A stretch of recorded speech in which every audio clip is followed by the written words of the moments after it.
Dzina la Tate ndi la Mwana ndi la Mzimu Woyera. Amen. Mpingo sudzakula ponyoza anthu ofoka, pobweza mbuyo anthu amene akulephera. Mpingo umakula pothandiza ofoka kuti akhale olimba. Lero pamene tikukondwerera chaka cha Mateyu Woyera amene anali mpostoli ndi mlaliki wa mthenga wabwino, Ambuye Yesu akutipatsa mthenga umenewo. Atamva mawu achauta, atamva kuyitana, anasiya zonse nkumatsata Ambuye. Tisiya chani lero kuti tintsate Ambuye? Mawu athu oyamba akuchokera mkalata ya Paulo yolembera mpingo wa kwa Efeso, mutu wa 4 ndime ya 1 kulekeza 7, kudzawerenganso 11 kulekeza 13. Amene akutiwerengera mawu oyamba ndi Mr. Joseph Makawa kuchokera ku St. Bernard Mpakati, Nyambadwe Zone, Holy Ghost Parish mu Archdiocese ya Blantyre. Salimo yathu ya tsiku la lero, salimo namba 19, akuti liwu lawo limafikira pa dziko lonse lapansi. Oyera onse amene anagwira ntchito ya Mbuye, liwu lawo silifa, liwu lawo limankirankira kufikira dziko lonse lapansi. Ndipo mawu a mthenga wabwino ndi monga adalembera Mateyu Woyera, mutu wa 9 ndime ya 9 kulekeza 13. Iwe unditsate, iye adanyamuka nkumamutsatadi. Amene akutiwerengera mthenga wabwino komanso kutigawira mawu ndi Reverend Father Francis Damaseke kuchokera ku Episcopal Conference of Malawi, ECM. Mawu a Ambuye. Aefeso mutu 4 kuyambira ndime ya 1 kulekeza 7, nkuzanso ndime ya 11 kulekeza 13. N'chifukwa chake ine omangidwa ndende chifukwa chotumikira Ambuye, ndikukupemphani kuti chifukwa Mulungu adakuyitanani muziyenda moyenera ndi kuyitanidwako. Muzikhala ozichepesa, ofatsa ndi opirira mu nthawi zonse.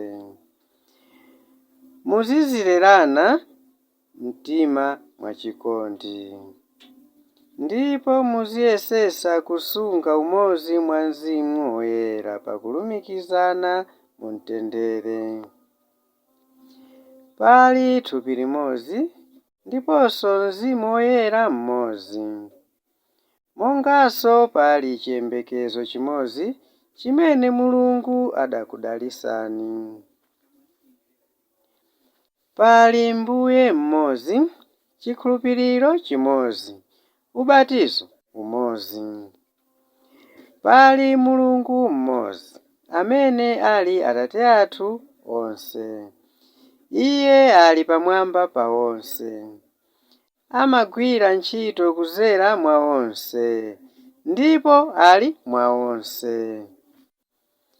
Komabe aliyense wa ife adalandira mphatso yakeyake yaulere, molingana ndi mmene Khristu amaperekera mphatso zake. Iyeyu ndiye amene adapereka mphatso kwa anthu. Mphatso zake zinali zakuti ena akhale atumwi, ena aneneri, ena alaliki, ena abusa ndi aphunzitsi. Ntchito yawo inali yakuti akonzeretu anthu a Mulungu kuti akagwire ntchito yotumikira ndi kulimbitsa mpingo umene uli thupi la Khristu. Motero posiriza tonse tizafika ku umodzi umene umapezeka pakukhulupirira ndiponso pakudziwa Mwana wa Mulungu. Pamenepo tizakhwima ndithu ndi kufika pa msinkhu wathunthu wa Khristu. Mawu a Ambuye. Tithokoze Mulungu. Ambuye akhale nanu. Mawu a mthenga wabwino monga adalembera Mateyu Woyera.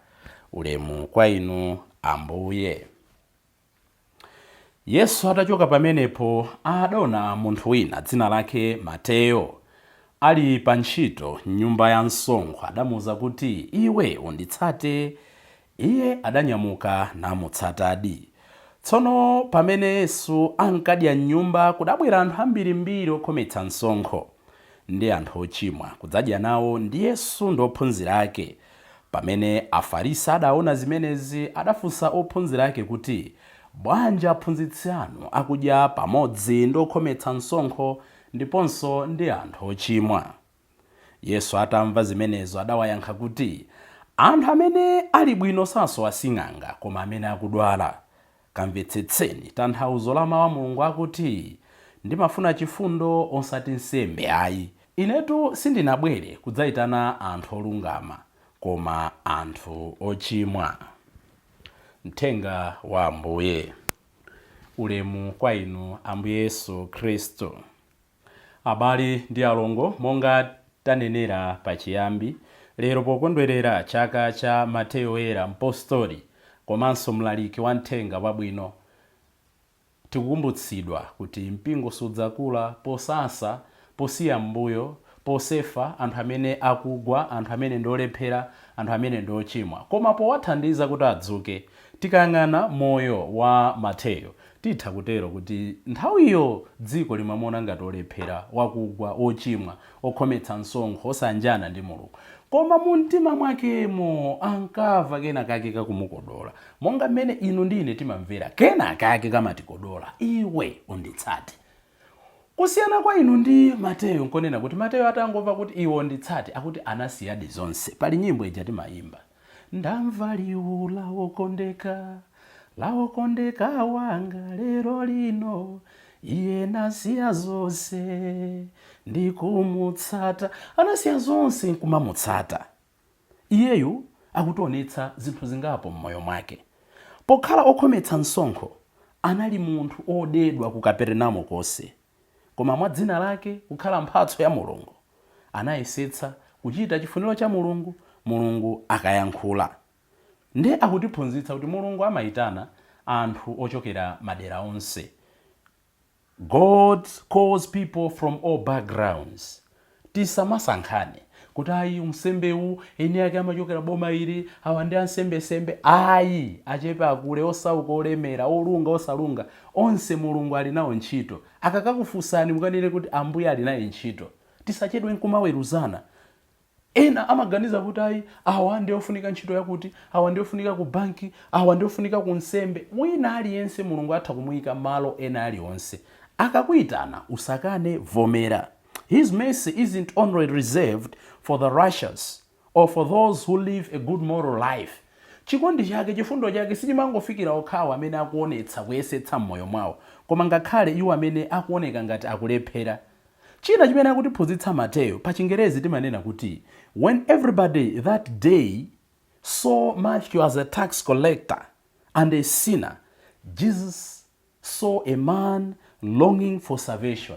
Pamene wina aliyense tsiku limenelo ankaona Mateyu okhometsa msonkho, Mateyu ochimwa, Ambuye Yesu adaona munthu amene akufunitsitsa kuyera mtima.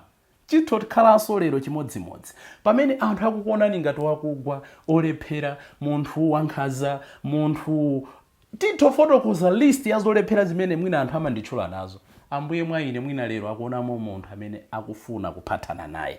Don't care what they say. Trust the process, believe your God, and long to meet your God. Monga mbawala imalakalaka mtsinje wa madzi, tizilakalaka kumakumananso ndi Mulungu. Jesus sees people for not what they are. Jesus sees in people for what they can become. Yesu samayang'ana mwa anthu zimene anthu ali pa tsikulo. Amayang'ana mwa ife, akuyang'ana mwa inu, amayang'ana mwa ine chimene ndingakhale. Endi chimene ndingakhale nchani? Ndikukhala woyera mtima. Tikumbukire kuti adatilenga amafuna timudziwe, kenaka tizimkonda, tizimutumikira, tikakhale naye. So even if society today sees you as a failure, a systematic failure, Jesus looks the potential in you. Amayang'ana kuthekera kwanga. Lero mwina akuyanamo oyera mtima. Nchifukwa yake tisamataye mtima as long as Ambuye atipatsaso moyo. Lero nditha kukhala munthu osinthika. Kenaka tamva mawu aja tawerengaja kuti he left everything, he rose and followed him. Anasiya zonse, anamva kuyitana kwake nkumatsatira. While many of us have quickly followed Christ, we haven't shook ourselves from the worries of this world. Ambiri inde tidavomera kuyitana kwa Mulungu, ndife ansembe, ndife asisteri, ndife akhristu, ndine mkhristu dzina langali, tidavomera koma kamba zoona sitidasiye zilakolako za dziko lapasi, sitidasiye kugwiritsitsa zimene zimatisiyanitsa ndi Mulungu wathu. Mateyu anasiya zolembera zake, Mateyu anasiya mabuku ake, malejers, kuthamanga kupita kwa Yesu Kristu. Matthew, who had a stable and comfortable life, was ready to forsake everything to answer God's call. Pamapeto tikuona kuti Ambuye Yesu anampanga transform ma skills ake. Kale amagwiritsa ntchito luso lake lolembalemba, kumalemba ngongole za anthu, nthawi zina kupindako ti mafigures, koma Ambuye Yesu anatembenuza zimene zija nkusandutsa kulemba tsopano mthenga wabwino. Luso limene muli nalolo, mphamvu zimene muli nazozo, kuchenjera kumene muli nakowo, mawu amene muli nawo, amene mmazigwiritsa ntchito molakwika, Ambuye may transform them. Ambuye can transform them if you open to him. Atha kusandutsa mawu anu amene mmalalatira anthu kukhala kumapanga ndakatulo za uzimu. Atha kusandutsa mawu anuwo kuti muzimba za chauta zotamanda Mulungu. Atha kusandutsa cholembera chanucho chimene mmalemba za mabodza za anthu ena. Atha kusandutsa foni yanuyo imene mmasungamo zolakwika, imene ntchito yake ndi mijedu ndi kufalitsa mbiri, kuononga mbiri za anthu ena. Atha kuyisandutsa foni imeneyo kuti mukokere nayo anthu ambiri kumoyo osatha. Know your pain, know your strength, know your gifts, know your occupation. Give it to Jesus to transform them. Ambuye ali nazo ntchito atembenuza kuti zikhale zabwino. He's calling us today. He's calling me now. Start using your voice. Start using your skill, your speech, your energy for the greater glory of God. Timalize ndi kamfundo akakabanyira.